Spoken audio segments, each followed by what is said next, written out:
Pablo Escobar is one of the most infamous figures in modern history. While he's often associated with drugs, crime, and violence, there are layers to his story that most people have never heard. Today, we're diving into 15 insane things you probably didn't know about the so-called King of Cocaine. Let's get started. He was making over $400 million a week. At the height of his power, Escobar's Medellin cartel was raking in more than $400 million every single week. That's over $21 billion a year. The scale of his operation was so massive that it dwarfed some Fortune 500 companies at the time. His wealth was so excessive, he literally didn't know what to do with all of it. Rats ate millions of his money. Escobar had so much cash lying around in hidden warehouses and remote farms that around $2 billion of it was lost to rats each year. Yes, rats. They simply chewed through bundles of stored currency. To him, it was just the cost of doing business. He spent $2,500 every month on rubber bands. Managing that amount of cash came with some strange expenses.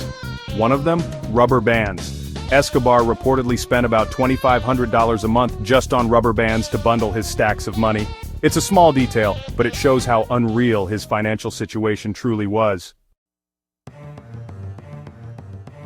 He once burned $2 million to keep his daughter warm.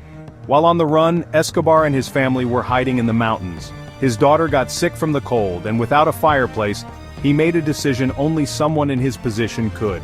He burned $2 million in cash just to keep her warm. For him, people always came before money. He offered to pay off Colombia's national debt. In a surprising move, Escobar once offered to pay off Colombia's entire national debt, over $10 billion at the time, in exchange for immunity from extradition. The government declined. Imagine a single individual being able to buy off an entire nation's debt. That's the level of wealth we're talking about. He was elected to Congress. Believe it or not, Escobar had a political side. In 1982, he was elected as an alternate member of Colombia's Congress. He used this position to try and legitimize his image. It didn't last long, but it gave him political influence and access, something most drug lords could only dream of. He built his own prison and moved in. When the Colombian government agreed not to extradite him to the United States, Escobar offered to serve time in a prison he built himself. It was called La Catedral.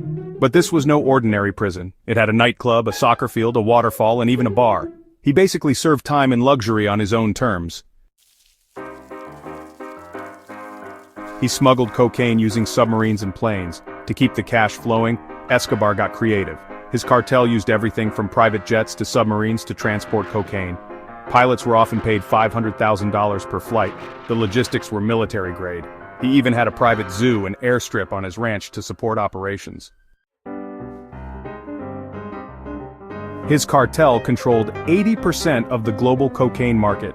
At its peak, the Medellin cartel supplied about 80% of the world's cocaine. That level of dominance is almost unheard of in any industry. To put it in perspective, imagine one tech company controlling 80% of the entire internet.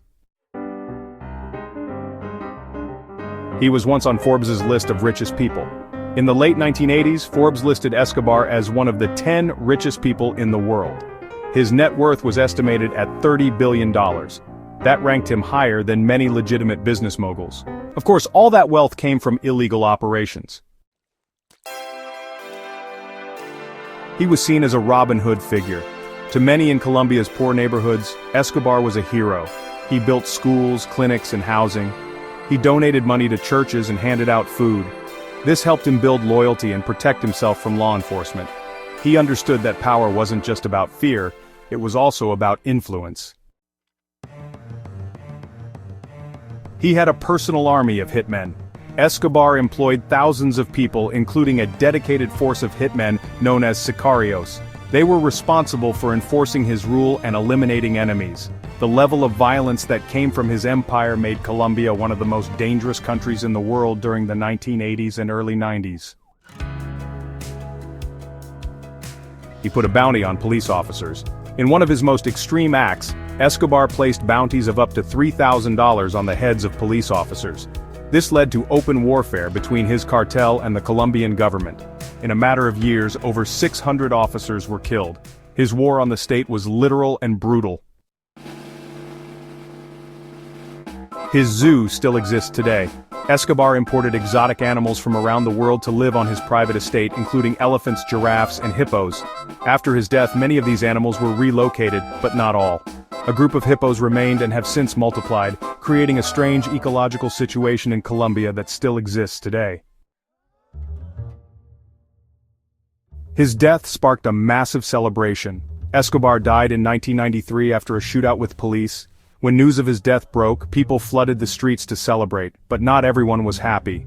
In his home city of Medellin, thousands attended his funeral. Love him or hate him, Escobar's influence ran deep.